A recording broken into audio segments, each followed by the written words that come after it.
সর্বস্তরের কর্মী এবং একই সঙ্গে আমাদের নির্বাচক, আজকে আমাদের বোধহয় বহুদিন বাদ ভেতর থেকে একটা আনন্দ বেরোচ্ছে।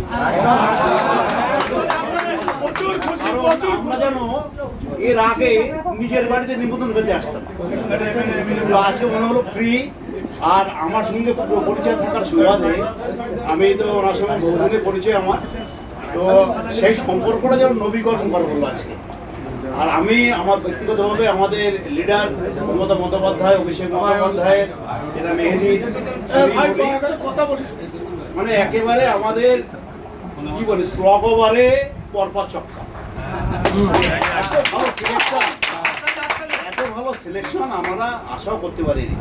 তো গত এক সপ্তাহ ধরে ওনার নাম ঘোরাফেরা করছিল, তো আমি ভাবলাম যে ওইরকম একটা বরণ্য ব্যক্তিকে ফোন করে জিজ্ঞেস করবো, ভাই আপনি কি আছেন, আপনি প্রার্থী হবেন, এইটা জিজ্ঞেস করে বলে আল্লাহ দোয়া করেছি। গতকাল কদরের রাত্রি আমরা সবাই করেছি যেন উনি প্রার্থী হন, কারণ উনি প্রার্থী হলে আমাদের লাভ হলো যারা মাঠে ময়দানে 1 বছর ধরে নিজের রক্তকে নিংড়ে দিয়ে নিজের বাড়ি ঘরে না শুয়ে বাড়ির বাইরে শুয়ে মাঠে কাটিয়ে সিপিএম এর রক্তচক্ষুকে উপেক্ষা করে যারা দলটাকে এনেছিল তারা আজকে কেউ 40 কেউ 50 এই বয়সে দলের দ্বারা অপমানিত হচ্ছে। এ আল্লাহ আমি পারে এই লোকটি, কারণ একদল ইসলাম বিশারদ, মুফতি মানে ইসলাম বিশারদ, দ্বিতীয়ত তিনি যেহেতু এমন একটি সংগঠনের সঙ্গে যুক্ত যেখানে মানুষের সঙ্গে নিয়মিত টাচ রয়েছে, স্বাভাবিকভাবেই এই মানুষটাকে আমাদের সামনে রেখে 279টি বুথ আমাদের হাওড়া বিধানসভায় 2,75,000 ভোট, গত নির্বাচনে আমরা 1,33,000-এর বেশি ভোটে জিতেছিলাম।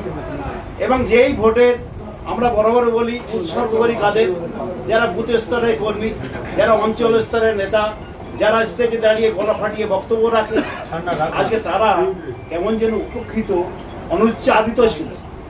আজকে আমরা খুব খুশি, তাকে অভয় দিই, তাকে ভরসা জোগানোর জন্য কথা বলছি যে আমরা কারোর বিরুদ্ধে বলতে আসিনি, কারণ আমরা দলটা তৃণমূল কংগ্রেস করি, জীবনের গুরুত্বপূর্ণ সময়গুলো নষ্ট করেছে দলের জন্য।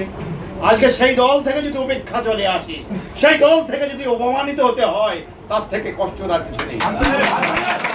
আমরা জানি আমি, মেহেদি, মনু, হাই, এসএল ভাই, ইয়ানবি, আমরা আরো বড় টিম, আমরা কিন্তু নিয়মিত বসেছি, আমরা মাসওয়ারা করেছি, আমরা পরস্পরের মধ্যে কাউন্সিলিং করেছি যে আমরা হতাশ হব না, কোনো না কোনো দিন পূর্ব আকাশ থেকে ওই সূর্য উদিত হয়ে বলে দেবে তোমাদের এই সূর্য যাচ্ছে, সে তোমাদের আলো বিচ্ছুরিত করবে।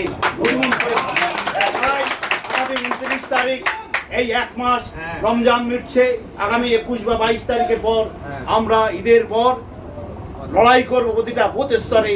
279-এর মধ্যে আমাদের 115টা বুথ আছে, এবার একটা বুথ বাড়তে পারে। এই 115টা বুথে আমরা গতবার 60,000 ভোটে জিতেছিলাম, এবারে সেই কিছুটা ডেথ ভোট, শিফটিং ভোট বাতিল হওয়ার পর কিছুটা হয়তো কমবে, কিন্তু ভোট অফ পার্সেন্টেজ আমরা যেটা দিয়েছিলাম সেটা দেব। আমি হুজুরকে ভরসা দিয়ে বলি, আপনি অতীতে আমাদেরকে যেভাবে দেখেছেন, যেভাবে কন্ট্রিবিউশন করেছে অন্য কেসে, আগামী দিন আপনার জন্য আমরা উজাড় করে দেব।